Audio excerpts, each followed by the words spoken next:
ngasih itu ada maksud tertentu. Nah, ya mungkin Sugeng Urip. ya. Urianto ya mungkin dari Bapak ya. Tidak tahu mungkin belum tahu. Jadi itu Ini Mas. iya. Nama itu kan Iya. doa. Iya.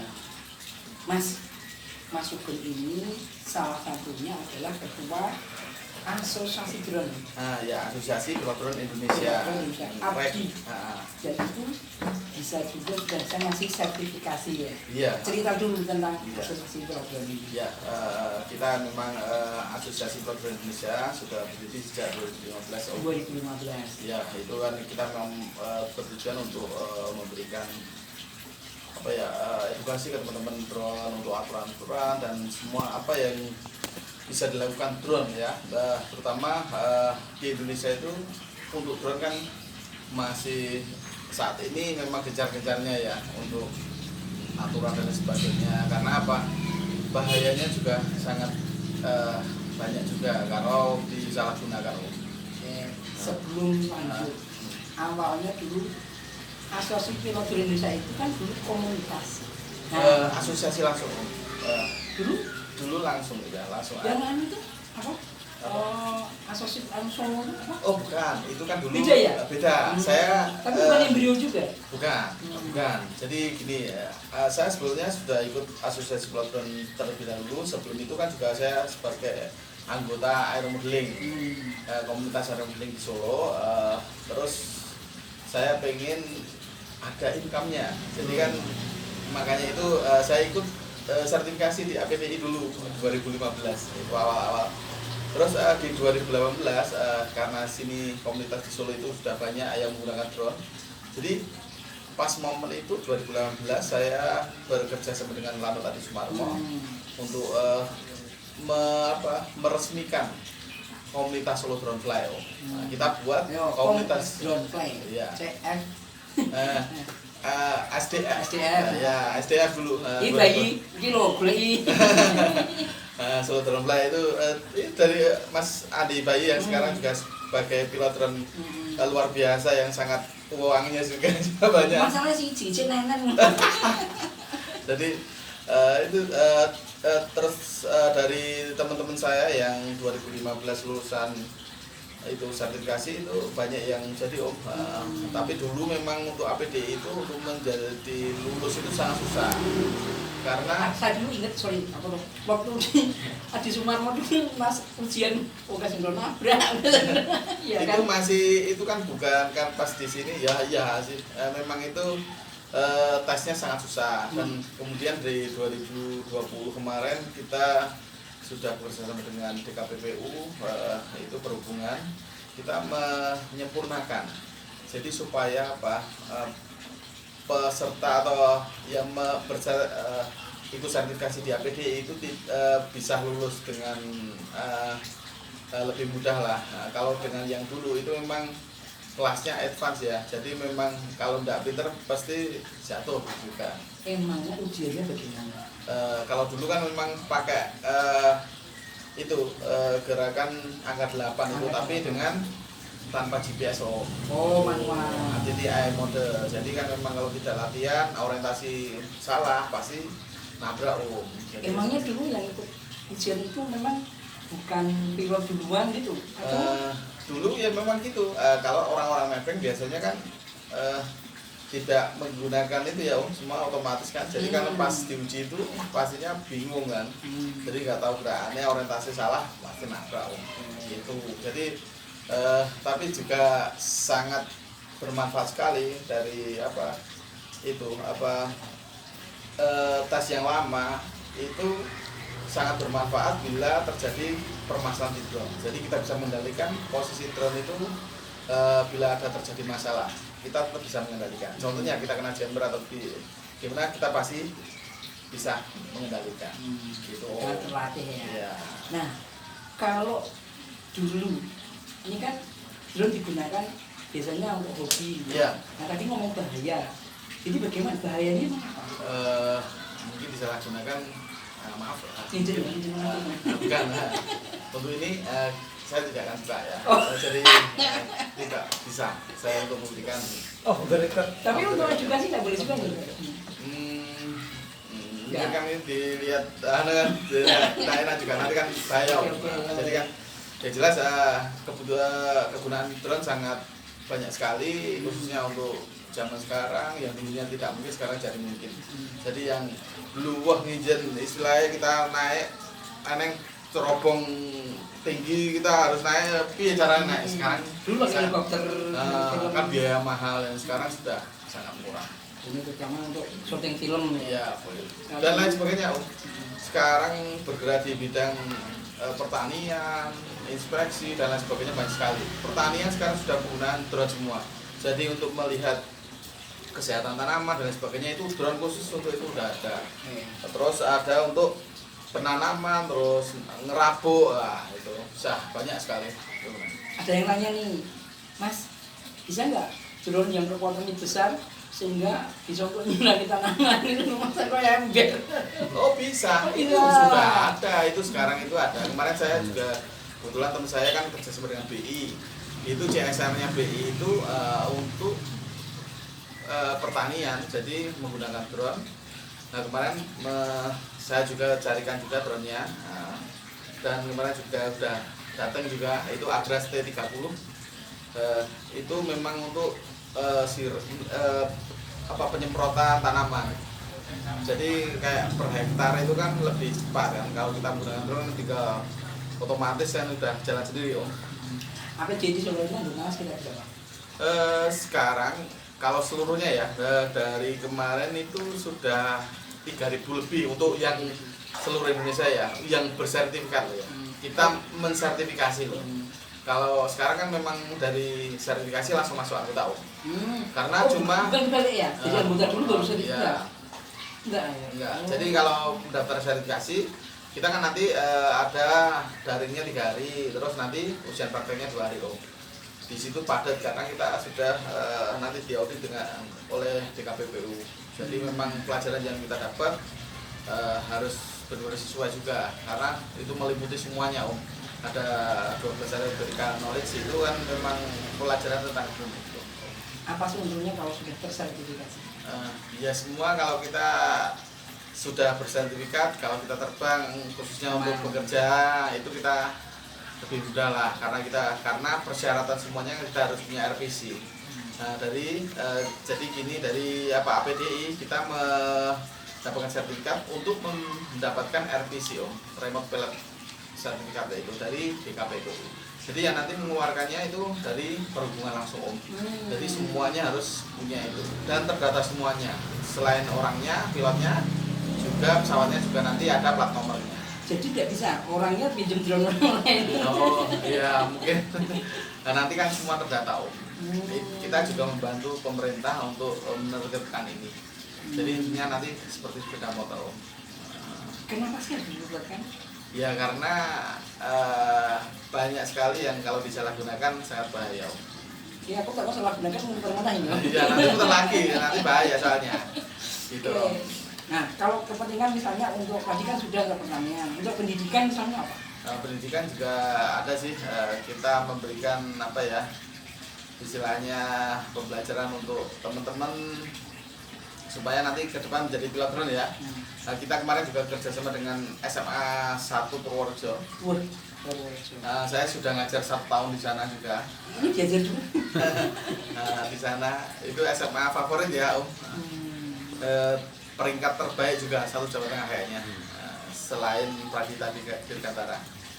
SMA 1 Purworejo Pradita nomor 1, terus kayaknya kedua Purworejo itu. Kayaknya itu ya jadi di sana memang kemarin dari pihak kepala sekolah pengen memberikan edukasi ke teman-teman adik-adik yang mahasiswa itu untuk punya keterampilan tentang drone.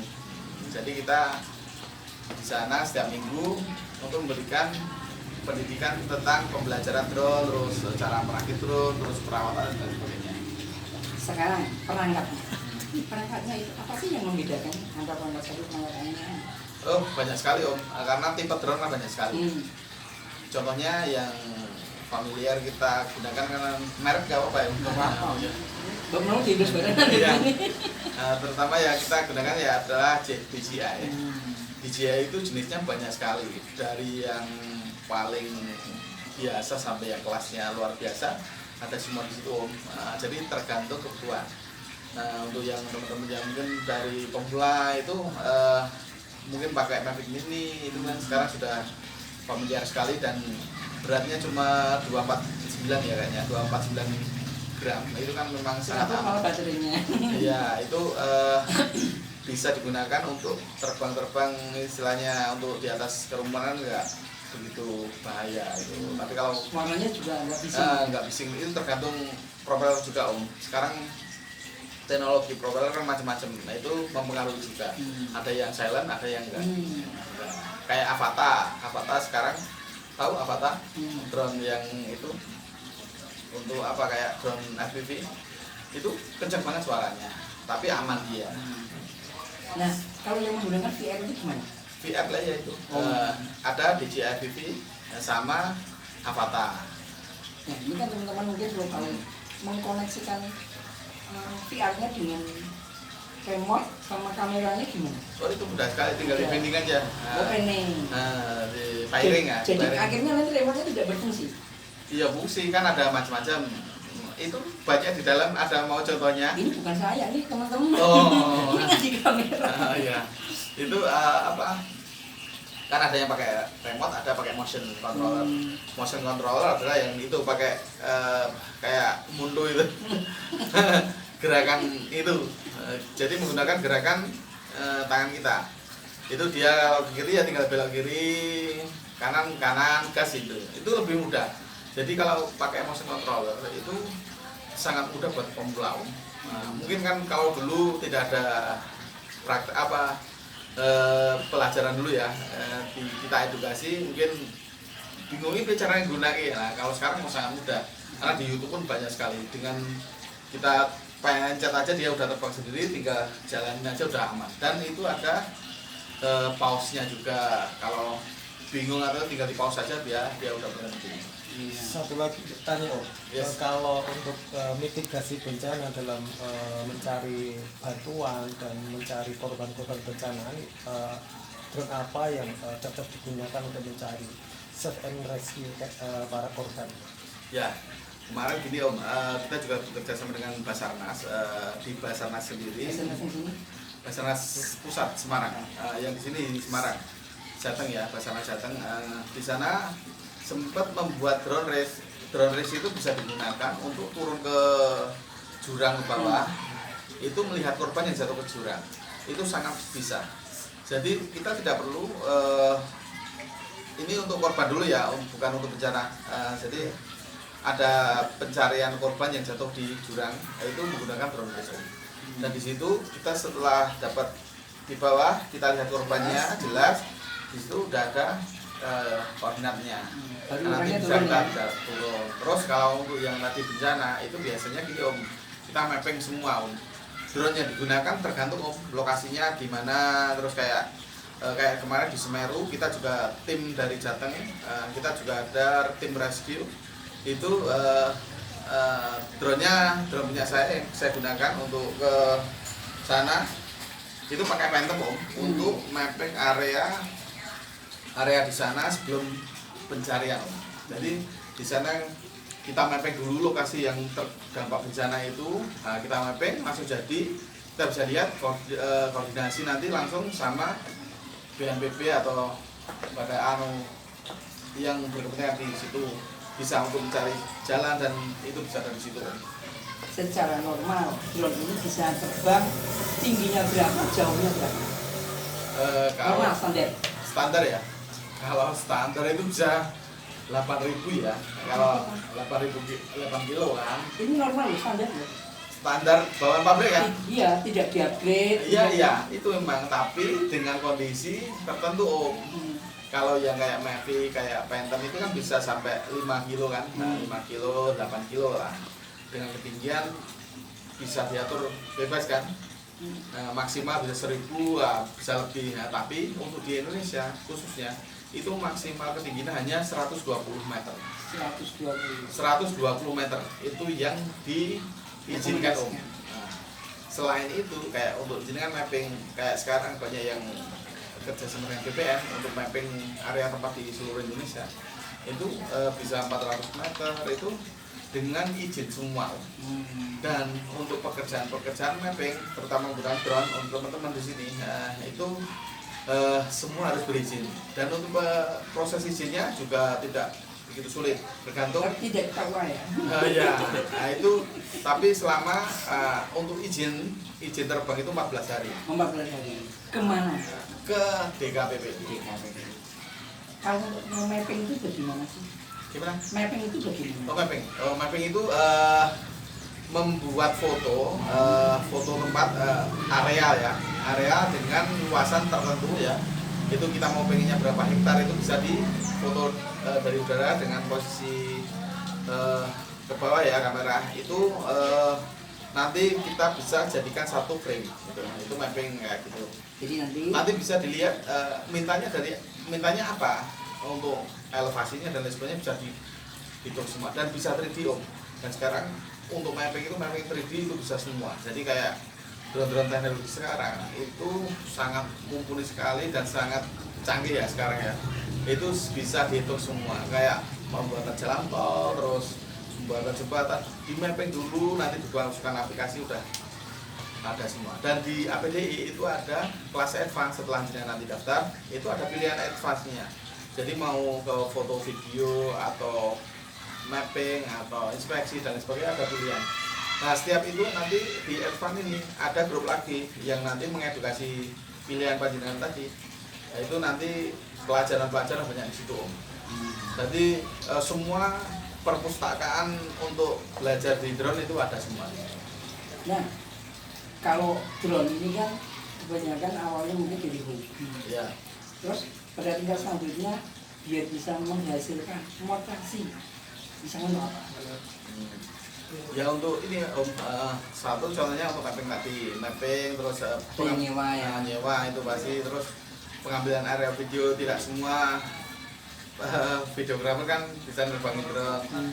Terus ada lagi kalau dengan pilot yang handal itu bisa membuat sinematik yang bagus itu bisa mendatangkan uang.